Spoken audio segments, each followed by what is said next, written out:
Students, देखो मैंने गति के 3 नियम बताए थे। लॉ ऑफ मोशन जो थे वो 3 थे। Law of inertia, law of inertia, second बताया था law of momentum,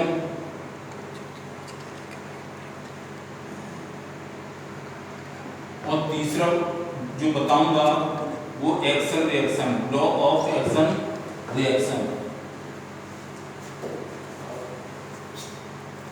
law of action reaction. मैंने ये पहला नियम तुम्हें जो बताया था जड़त्व का नियम, पहला नियम क्या बताया था? जड़त्व का नियम। दूसरा बताया था संवेग परिवर्तन की दर का नियम, संवेग परिवर्तन की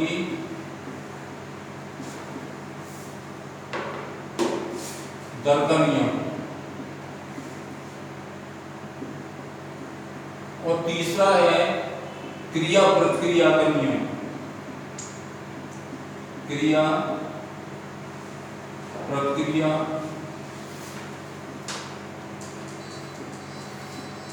का नियम। ये पहला तो केवल नियम था, और इसके पीछे मैंने जो भी कारणात्मक प्रश्न थे वो तुमको बताने की कोशिश की थी, और भी कारणात्मक प्रश्न हो किताब में वो जरूर देखना। अब ये दूसरा जो नियम है इसमें मतलब इससे संबंधित मैं न्यूमेरिकल बताऊंगा। कौन से? लॉ ऑफ मोमेंटम, यानी संवेग परिवर्तन की दर का नियम। एक तीसरा इसमें भी न्यूमेरिकल आएंगे, ये मैं उसके साथ साथ ही मतलब आपको बताते जाऊंगा। तो मैं पहले लॉ ऑफ मोमेंटम, संवेग परिवर्तन की दर के नियम से संबंधित सवाल भी बताऊंगा, और ये तुम्हारी किताब में शायद एग्जाम्पल 3 में दिया हुआ है। ये पहला इसी नियम से संबंधित है, ये समझ लेना। जो नियम मैं समझाता जा रहा हूँ उसी से संबंधित न्यूमेरिकल मैंने अभी तो लिख दिया है बोर्ड पर, और किताब में जो देखोगे अपनी एनसीईआरटी की में तो एग्जाम्पल 3 तुम्हें मिलेगा। तो इसके लिए मैंने ध्यान रखना 2 फॉर्मूला बताए हैं, यानी एक F m और एक बताया था F m/b - u, ये बताया था अपॉन t। तो मैंने ये भी बता दी थी पहले सवाल की तुम्हें डिटेल लिखनी है, डिटेल लिखने के बाद तुम्हें मालूम पड़ जाएगा कि इन दोनों में से कौन सा फॉर्मूला हम अप्लाई करेंगे, यानी कौन सा सूत्र लगाएंगे जिससे हमारा सवाल सही हो जाए। पहले उसकी डिटेल आ जानी चाहिए किसकी? जो सवाल में कहीं गिनती दी हुई है, जैसे ये 108 किलोमीटर प्रति घंटा, ये क्या हो जाएगा हमारा? ये v हो जाएगा। कि किलोमीटर प्रति घंटा लगा हुआ है तो ये v हो जाएगा 108 किलोमीटर पर आवर, यानी 108 किलोमीटर प्रति घंटा। दूसरी इसमें दिया हुआ है, एक टाइम दिया हुआ है, वो कितना दिया हुआ है? 4 सेकंड का। तो इसको देख लो, ये हो जाएगा t बराबर कितना हो जाएगा? 4 सेकंड। एक वेट आया हुआ है 1000, ये द्रव्यमान होता है, यानी मास। क्या होता है? द्रव्यमान। ये v होता है अंतिम वेग, ये समय होता है, और ये क्या होता है? द्रव्यमान। तो इस आधार पर तुम देख लो ये कितना दिया हुआ है? 1000 kg। मैंने एक बात बताई थी तुम्हें, ये जो पहले मैं इसको सॉल्व करना बताऊंगा, यानी वेग जो है मीटर पर सेकंड में होना चाहिए। पहले तो ये देखो हम सूत्र कौन सा लगाएंगे, तो मतलब इसको देखो, मतलब क्या है? एक कार 108 किलोमीटर प्रति घंटे की चाल से चल रही है, और ब्रेक लगाने के बाद यह रुकने में 4 सेकंड का समय लेती है। कार पर ब्रेक लगाए जाने के बाद, कार पर क्या लगाएंगे? ब्रेक लगाए जाने के बाद लगने वाले बल की गणना करें। बल का मतलब फोर्स, वही हमें ज्ञात करना है। और कार का यात्रियों सहित कुल जो द्रव्यमान है, कुल वजन है, वो कितना है? 1000 किलोग्राम है। तो हम यहाँ पर समय दे रहा है, इसमें टी नहीं आया, टी इसमें आ गया, तो ये फॉर्मूला हम काम में लेंगे, ये फॉर्मूला काम में नहीं लेंगे। अब इसके आधार पर हम पहले ये फोर्स तो ज्ञात करना है। फोर्स कितना हो जाएगा? पहले उसको हम मीटर प्रति सेकंड में बदलते हैं। अब उसमें क्या हो जाएगा? पहले ये देख लो, v बराबर हो जाएगा, एक ये इनिशियल है, u होना चाहिए, ये कितना होना चाहिए? इनिशियल वेलोसिटी है, तो उसका u होता है, फाइनल वेलोसिटी जो होती है वो होती है तुम्हारी v कहलाती है। तो ये क्या होना चाहिए? u, यानी प्रारंभिक वेग। तो u बराबर जो निकालेंगे, इसको किलोमीटर को मीटर में चेंज कर लो, तो 108 इंटू कितने हो जाएंगे? 1000। ये किस में चेंज हो गए? मीटर में चेंज हो गए। अब सेकंड वहां होता है मीटर पर सेकंड। मैंने बताया था किसी गिनती के सामने अगर मीटर पर सेकंड हो जाए तो वो या तो u होगा या v होगा।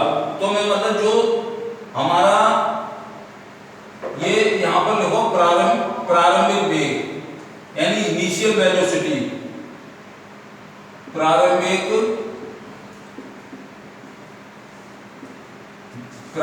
वेग बराबर u बराबर ये।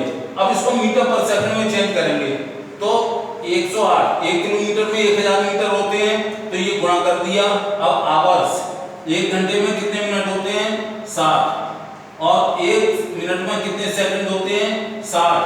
तो ये u को मान निकाल लो पहले, ये 0, ये 2 0 इससे कट गए, ठीक है, 6 से ये कट जाएंगे, 18 टाइम 18 बार, 6 कम 6 6 48, फिर 6 से ये कट जाएंगे 3 बार, तो 3 और 10 ये रह गए, तो 3 और 10 का मतलब हो गया 30 मीटर पर सेकंड। अब सवाल में जो तुम लगाओगे वो 108 वाला नहीं लगाना है, तुम्हें कौन सा लगाना है? हाँ, ये वाला लगाना है, 30 मीटर पर सेकंड। तो इसको हमने फॉर्मूला तो बता दिया है, f की गणना करनी है हमें। तो अब देख लो, f बराबर m कितना है? 1000 इंटू v। अब देखो ब्रेक लगाने के बाद ही गाड़ी रुक गई, तो रुकने में कितने सेकंड का समय लिया? 4 सेकंड। तो अंतिम वेग जो होगा वो क्या होगा? 0 आएगा, और 0 आएगा इसका मतलब है u प्रारंभिक कितना है? 30, और समय कितना है? 4 सेकंड। ये मतलब हमने जो सिंबल लिखे हुए थे, m का मतलब द्रव्यमान, u का मतलब प्रारंभिक वेग, v का मतलब अंतिम वेग, और t का मतलब समय यानी टाइम, ये 4 सेकंड। अब इससे हम कैलकुलेट करके देखें तो f = 1000 इंटू -30 इंटू -30 अपॉन कितने हो जाएंगे? 4। 4 से ये कटेंगे, 4 दूनी 8, 4 250 टाइम। अब इन दोनों का मल्टीप्लाई करें तो कितना आ जाएगा? 75, 25 या 75, और ये 1 0 यहाँ लगे, 1 यहाँ, और ये लगा दिया हमने, तो ये क्या आ गया? माइनस में आएगा, क्यों? माइनस लगा हुआ है। क्यों? कार के ब्रेक लगाने के बाद कार थोड़ा पीछे देगी, अपोजिट होगा इसके यहाँ, क्या होगा? और फोर्स निकालना है चूंकि, तो उत्तर के सम क्या लिखेंगे हम? न्यूटन या किलोग्राम मीटर पर सेकंड, उसी को न्यूटन कहते हैं। तो इसका मतलब है कि उत्तर के सम में न्यूटन शब्द लिखना जरूरी है, उसकी इकाई लिखना जरूरी है। तो ये इकाई तुमने लिख दी। अब ये उतार लो सवाल को। नेक्स्ट एग्जाम्पल 4 में लिख रहा हूं, तब तक एग्जाम्पल 4।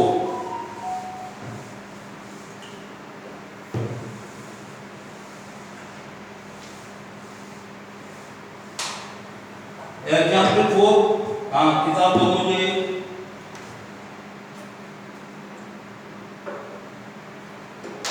क्या है बोलो? A force of 5 Newton example 5, a force यानी एक बल, ए फोर्स ऑफ कितने न्यूटन का है, देख लो फोर्स लिखा है तो हम गिनती के समय में क्या लिख रहे हैं, न्यूटन, और न्यूटन को क्या दिया है, m, gives a mass,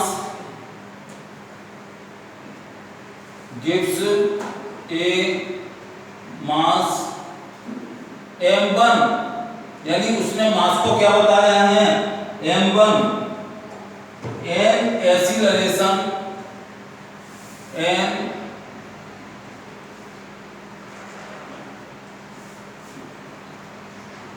acceleration 10 metre per second square, 10 metre per second square, यानी कोई 5 न्यूटन बल लगाते हैं किसी वस्तु पर, द्रव्यमान तो है m1 और उसमें एक्सीलरेशन यानी कि त्वरण जो है वो 10 मीटर पर सेकंड स्क्वायर का उत्पन्न होता है, and A mass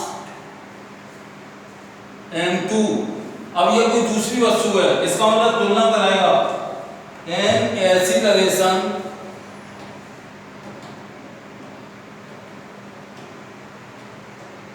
and acceleration of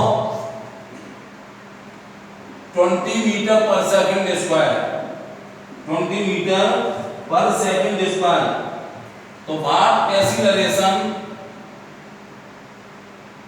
what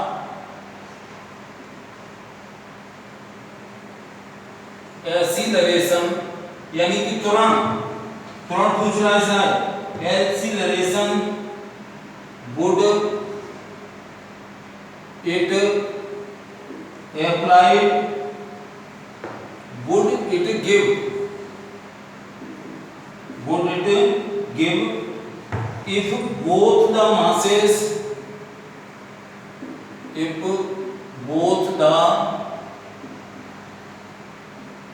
masses यानी दोनों वजनों को, कोई m1 को और m2 को दोनों को बांध दे साथ साथ, are tied together, are tied together, यानी दोनों वस्तुओं को साथ साथ बांध दिया जाए तो उसमें त्वरण कितना उत्पन्न होगा, यानी ये है 5 न्यूटन का एक बल, 5 न्यूटन का एक बल किसी द्रव्यमान यानी मास m1 को 10 मीटर पर सेकंड स्क्वायर का त्वरण देता है तथा द्रव्यमान m2 को 20 मीटर पर सेकंड स्क्वायर का त्वरण देता है। अगर दोनों द्रव्यमानों को साथ साथ मिला दिया जाए तो इस बल के द्वारा क्या त्वरण उत्पन्न होगा, ये तुम्हें निकालना है। तो मैंने कहा पहले इसकी डिटेल लिख लो, डिटेल लिखने के बाद, क्यों यहाँ दो वस्तुएं हैं, एक m1 और एक m2, दो वस्तुएं हैं तो इनकी पहले तुम्हें डिटेल लिखनी पड़ेगी। मैं लिख रहा हूं सॉल्यूशन इसका,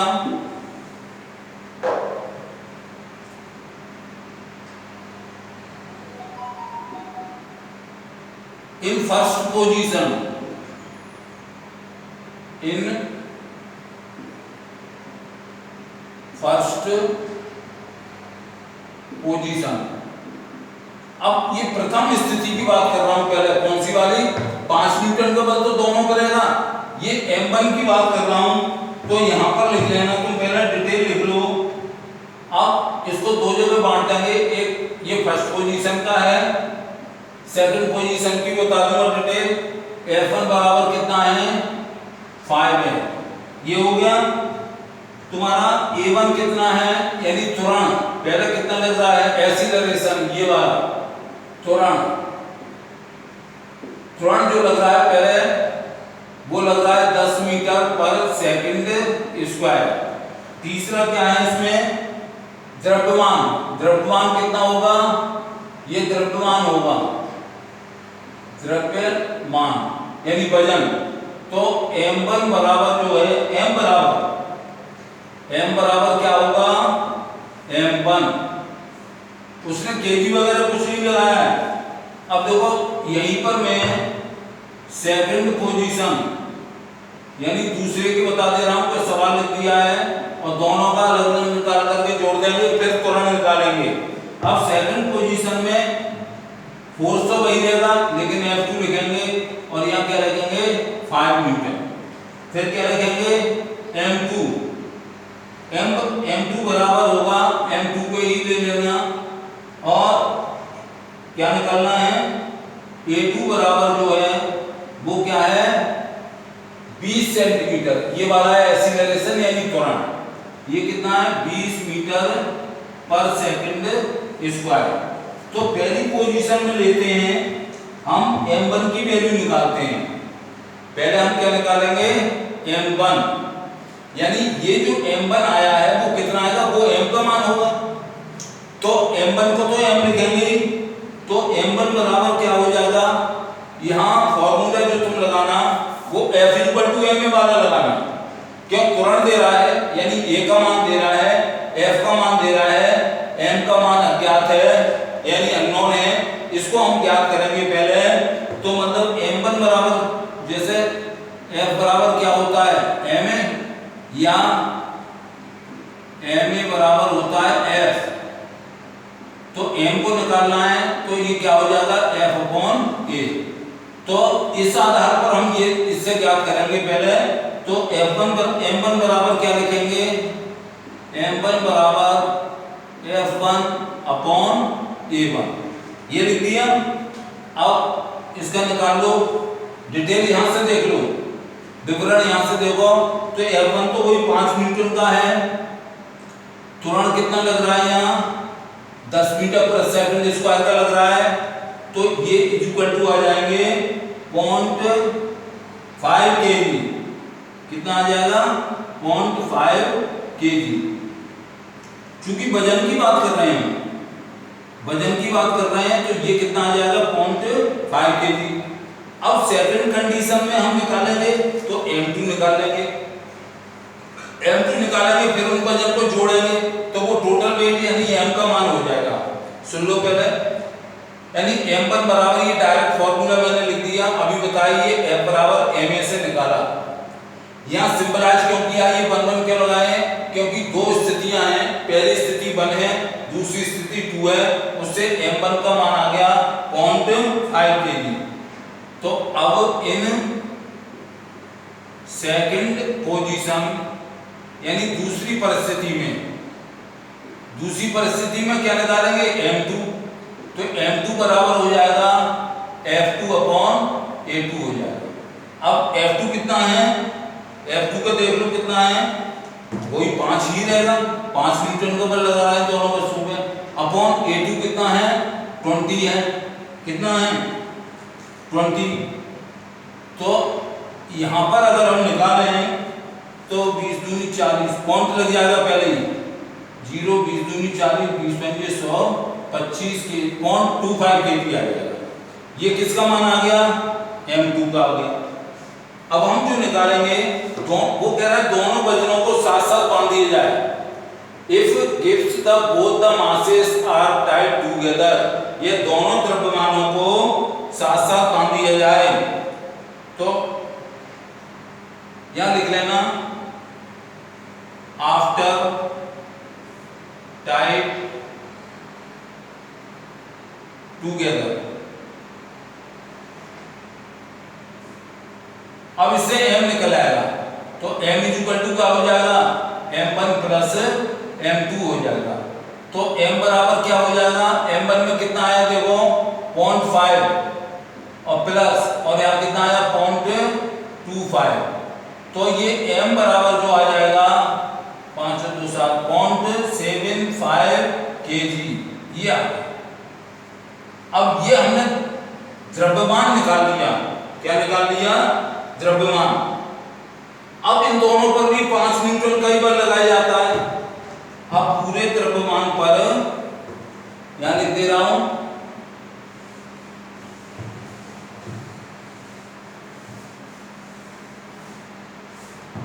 भाषा लिख रहा हूं पहले।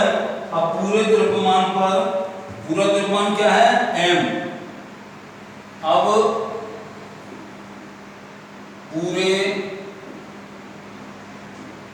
द्रव्यमान को क्या कहेंगे? m पर 5 न्यूटन का बल, कितने न्यूटन का? 5 न्यूटन का बल द्वारा उत्पन्न त्वरण यानी एक्सीलरेशन त्वरण, ये हमें ज्ञात करना है, यानी a। तो कोई F इक्वल टू a वाला फॉर्मूला लगेगा तो क्या हो जाएगा, उसी से निकाल लो। a बराबर, अब ये m इधर आ जाएगा, सॉरी m इधर आ जाएगा और a इधर आ जाएगा, तो a बराबर होगा F अपॉन m। क्यों? यहाँ पर दोनों वजनों को साथ साथ बांध दिया गया है, इसलिए जो त्वरण उत्पन्न होगा वो कितना होगा, तो ये सूत्र लगा लिया हमने, a बराबर Fm। इसे एक ही लाइन में कर रहा हूं। अब कितने बल का है? 5 न्यूटन का बल है। टोटल m कितना आया? 0.75 इक्वल टू, ये डेसिमल रिमूव करोगे तो 2 जीरो ऊपर जाएंगे, तो क्या हो जाएगा?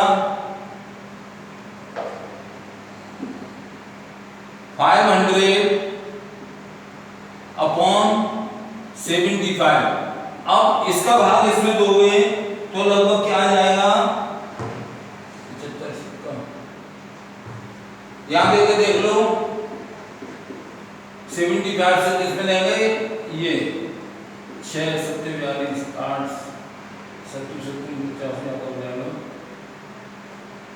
500। ये कितने हैं? 500 है। 500 है, 6 बार जाएगा, 6 पंजे 30, 6 7 42 3 45, ये 50 बचे, फिर अलिया, फिर 6 बार ही जाएगा 450, फिर कितने बचेंगे? 50, जीरो उतारेंगे 7 लगभग, तो हम क्या लिख देंगे? 6.67। अब त्वरण निकाल रहे हैं तो उत्तर के सम क्या लिखेंगे? मीटर पर सेकंड स्क्वायर लगभग या एप्रोक्स,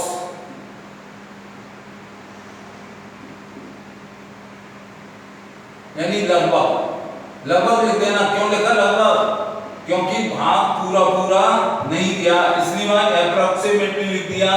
तो इस आधार पर जो दोनों वस्तुओं को साथ साथ बांध देंगे, लेकिन द्रव्यमान वही 5 किलो रहेगा, तो वस्तु पर जो त्वरण उत्पन्न होगा दोनों वस्तुओं को साथ साथ बांधने पर तो वही होगा।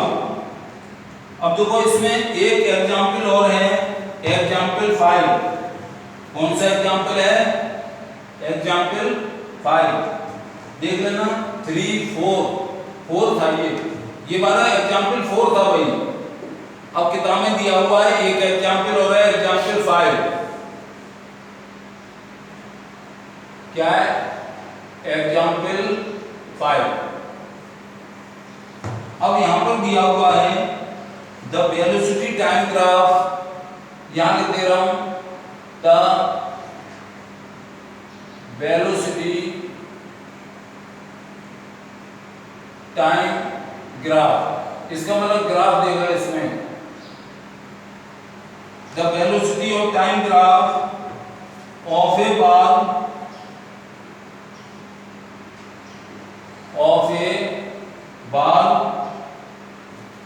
ऑफ मास, यानी गेंद का द्रव्यमान, ऑफ ए मास 20 ग्राम, कितना है? 20 ग्राम, यानी 20 ग्राम द्रव्यमान की एक गेंद है, moving along a straight, moving along a straight,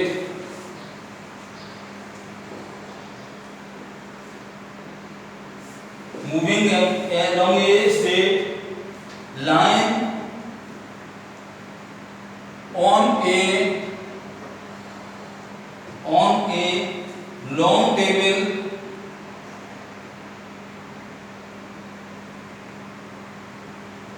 लंबी मेज पर long table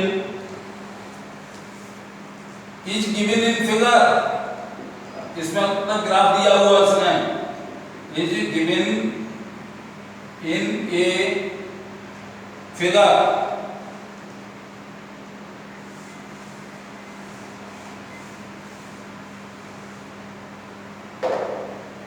is given a figure shown below, यानी नीचे कोई ग्राफ बनाकर दे रहे हैं यहाँ पर किताब में, तो वो दिया हुआ है how much force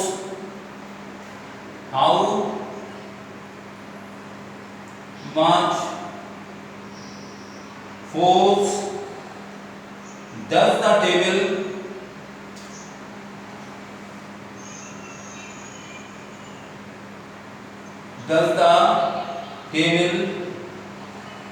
on the bar, ये तुम्हारा क्वेश्चन है। इसको मैं हिंदी में रिपीट कर दे रहा हूं एक बार, इसको बिगाड़ दे रहा हूं, इसका ग्राफ भी बना रहा हूं जो दिया हुआ है तुम्हें।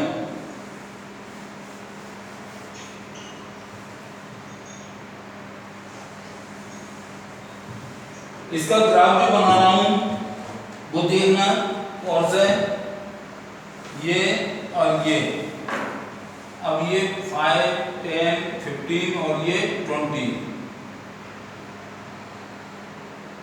15, 20, 1, 2, 3, 4, 5, 6, 7, 8, 9, 10, ये 10 तुम्हारा क्या दे रहा है यहाँ पर, इसका मतलब टाइम है, टाइम कितना है 10 सेकंड, ये टाइम दिखाया x एक्सिस पर, और वेलोसिटी इन सेंटीमीटर पर सेकंड।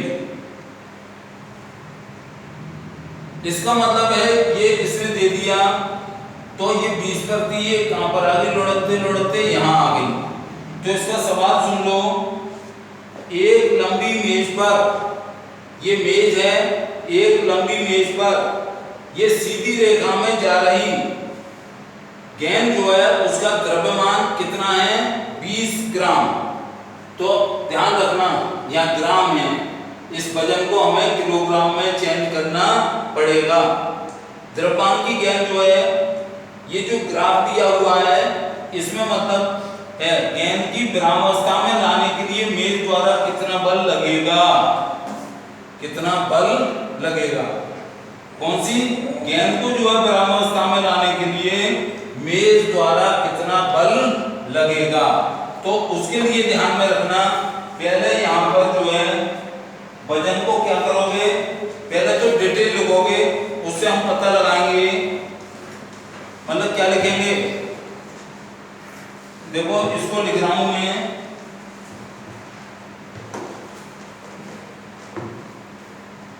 हल यानी सॉल्यूशन। तो क्या लिखेंगे, गेंद का प्रारंभिक वेग कहां पर है, ये 20 सेंटीमीटर पर प्रारंभिक वेग यानी initial velocity of the ball is 20 centimetre पर सेकंड। तो मेज द्वारा गेंद पर, मेज द्वारा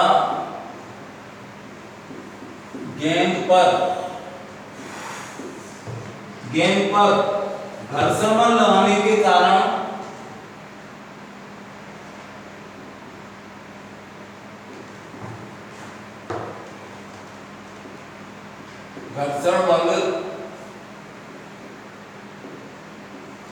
लगाने के कारण ये चाहो तो लिख देना, ये मैं लिख दे रहा हूं, तुम्हें गेंद का या ग्राफ में देखते जाना कौन है, लगाने के कारण गेंद का वेग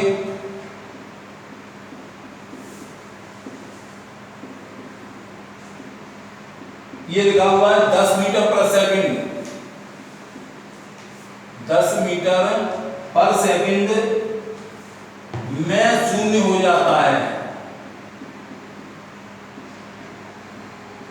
में शून्य हो जाता है।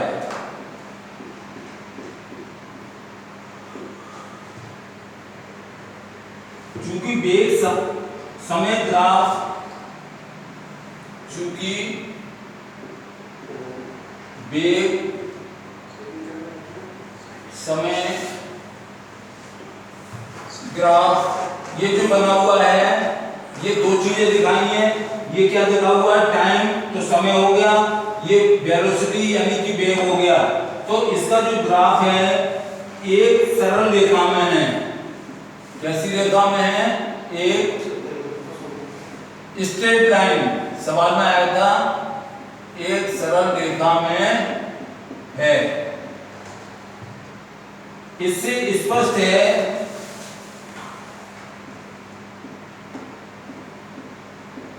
इट इज क्लियर दैट, इससे स्पष्ट है कि गेंद एक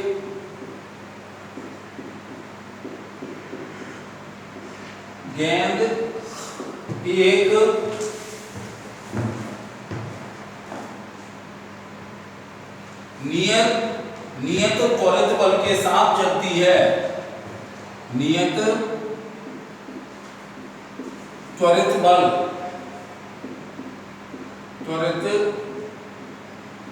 बल के साथ चलती है।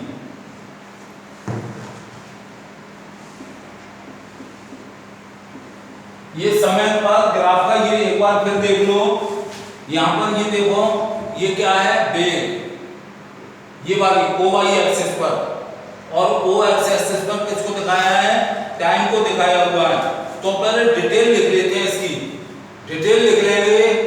तो ये देखो, पहले तो वजन यानी इसका द्रव्यमान का सिंबल क्या है? m। तो m जो होगा वो निकाल लो पहले।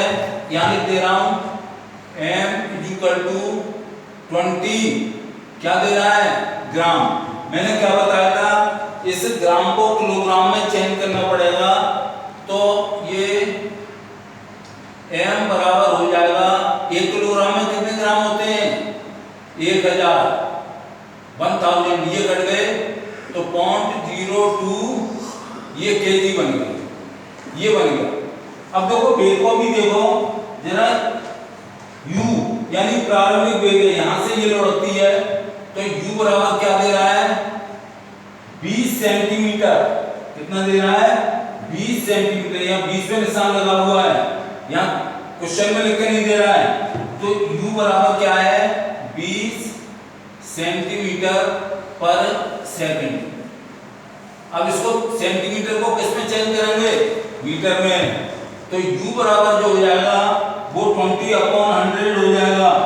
यानी ये कह सकते हैं 0.20 मीटर पर सेकंड। तो एक तो u ये वाला लेंगे और m ये वाला लेंगे। टाइम कितना दे रहा है? यहाँ ग्राफ से पता लगेगा। तो टाइम का मतलब होता है t बराबर दे रहा है 10 सेकंड। यानी समय कितना दे रहा है? 10 सेकंड दे रहा है। और v बराबर क्या होगा? v बराबर होगा 0 सेंटीमीटर पर सेकंड। अब यहां पर 0 मीटर भी लिख सकते हैं, क्या 0 ही है? अब मीटर भी में आएंगे तो 100 का भाग देंगे, 100 का भाग देंगे तो क्या बन जाएगा? मीटर बन जाएगा। तो इससे निकाल लो। अब यह फॉर्मूला देखो कौन सा लगेगा। देखो t दे रहा है तो ध्यान रखना F बराबर m v minus u upon t, ये फॉर्मूला लगेगा। इसीलिए पहले ये डिटेल लिख दी। अब हमें इसमें ज्ञात क्या करना है, ये भी देख लेना। जो कुछ ज्ञात करना है, कितना बल लगेगा, यानी वैसे फ्रिक्शन फोर्स, घर्षण बल। हम गेंद यहां से लुढ़काते हैं, ये सीधी रेखा आ रही है। जब इस सीधी रेखा पर आएगी तो घर्षण बल के कारण क्या हो जाएगी? वो रुक जाएगी। इसलिए इसका अंतिम वेग, जिस वेग से चली वो प्रारंभिक वेग, और जिस वेग पर जाकर रुकी वो क्या हो जाएगा? 0। तो इसको हम क्या लिखेंगे? F अब m कितने ग्राम है, m जो है 0.02, वहां से इसलिए डिटेल लिख ली थी पहले कि वो सारी बातें साइड से क्लियर हो जाएंगी। क्या लिखेंगे 0.02, v तुम्हारा कितना होगा 0 है, माइनस u कितना निकाला था 20 मीटर, तो पॉइंट क्या होगा 0.20 ये, और अपॉन क्या लगा देंगे 10 लगा देंगे, 10 सेकंड का समय है। ये ग्राफ से पता चलेगा, टाइम का ग्राफ से दिया हुआ है, इसलिए टाइम कितना होगा 10 सेकंड होगा।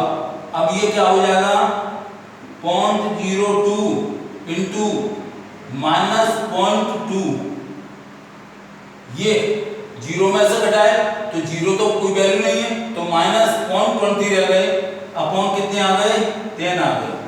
अब देखना इन दोनों का मल्टीप्लाई कितना होगा, देखो 2 दूनी 4, ये तो हो ही गए, अपॉन देखो 1 2 3 4 के बाद दशमलव है, 4 के बाद दशमलव है, तो 1 2 3 ये 1 2 3 4 डिजिट हो गई, यह पॉइंट लग गया और अपॉन हो गया 10। अब ये डेसिमल रिमूव होगा इससे, तो नीचे कितने जीरो बढ़ेंगे 4, 20 दूनी 40, तो चाहो तो यहाँ चलो यही रहने दो 4/10, और ये एक जीरो और बढ़ा दो 1 2 3 1 2 3 4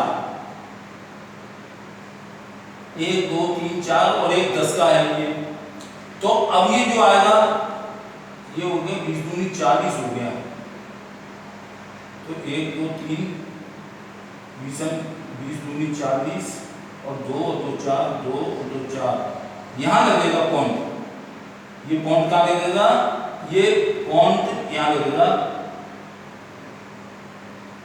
0.0040। अब 1 2 3 4 1 2 3 4 जीरो बढ़ा लिए, 10 तो है, यहाँ से दशमलव रिमूव हो गया, तो ये जो आ जाएगा वो कितना आ जाएगा 0.30, एक जीरो से एक जीरो कट गया, 1 2 3 4 0.304, यानी 1 2 3 4 अंक के बाद दशमलव लगा दिया, तो ये क्या हो जाएगा न्यूटन, यानी F निकाल रहे हैं तो उत्तर के समय हम क्या लिखेंगे न्यूटन। हाँ एक बात भूल गया, ये माइनस का गुणा है, ये माइनस में आएगा, ये माइनस में आएगा, ये उत्तर भी किस में आना चाहिए माइनस में आएगा। इसका मतलब क्या हुआ F बराबर माइनस, इसका मतलब क्या हुआ ऋणात्मक चिन्ह किसको शो कर रहा है, ये जो माइनस लगा हुआ है इसको शो कर रहा है कि गेंद की गति की दिशा के विपरीत मेज के द्वारा घर्षण बल आरोपित किया जाता है। ये जो फ्रिक्शन लग रहा है, गेंद इधर से इधर जा रही है तो उसका वेग ये है, और जो घर्षण बल लगेगा वो हमेशा विपरीत दिशा में होता है, इसलिए ये हमने माइनस का चिन्ह लगाया है। तो ये जो है न्यूटन की गति के दूसरे नियम यानी लॉ ऑफ मोमेंटम, यानी कि संवेग परिवर्तन की दर के नियम से संबंधित जो तुम्हारी किताब में एग्जाम मिलते वही कराए हैं। अब कल या नेक्स्ट वीडियो में जो है वो क्रिया प्रतिक्रिया यानी थर्ड लॉ है, वो मैं समझाने की कोशिश करूंगा। Thank you.